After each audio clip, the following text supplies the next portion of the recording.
Good morning sa may mga Camry, especially sa XV30. Yan, sa mga Elite.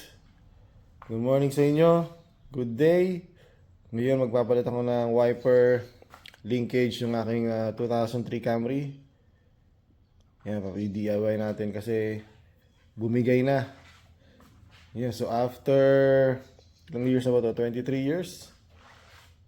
Tapos after 850,000 miles, hindi ko lang alam kung ilang million yon sa kilometers. So original pa yan.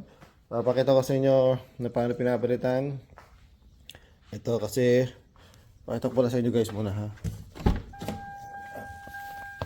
Din.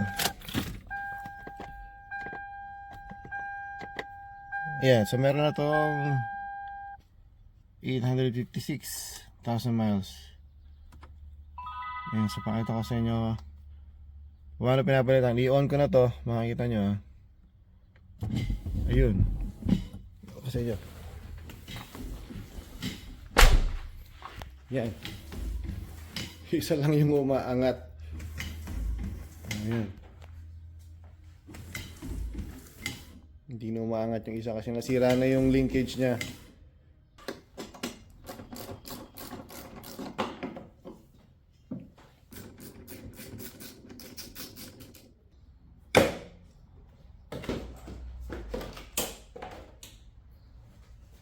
Yan, sa pagtanggal nito, tatanggalin lang natin itong apat na 10mm, 1, 2, 3, 4.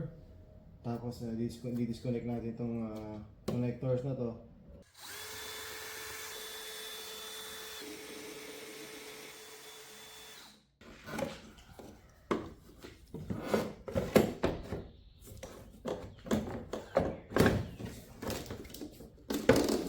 So ito yung aking nabili.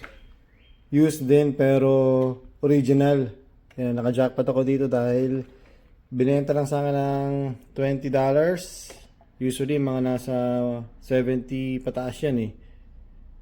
Yan, so yan, na-test ko na kanina, gumagana, which is good. Ito yung aking luma. Yan, so dito siya nagka-problema. So pag umikot yung itong isang to, tapos kasama yung mga linkage niya, ito hindi na sumasama sa pag-ikot. Yan, so yun yung nagka-problema. Akala ko nga unang bibigay itong motor kasi napakatagal na nito. At saka ito yung ating nakuha. So maganda rito ay, hindi ko lang kung yun ang manufacture date niyan. 2005, ito 2003. Yan, so ngayon kakabit ko na.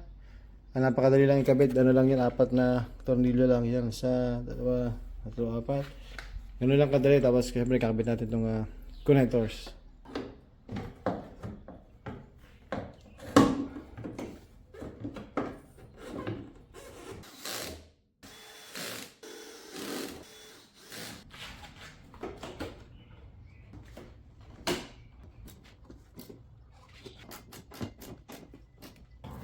Tapos ko lang ikabit.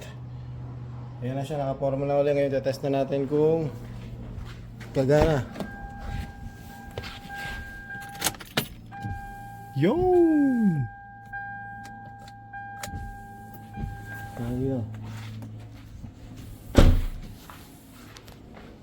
Ayun na. Kumana na guys. Successful ang aking ginawa.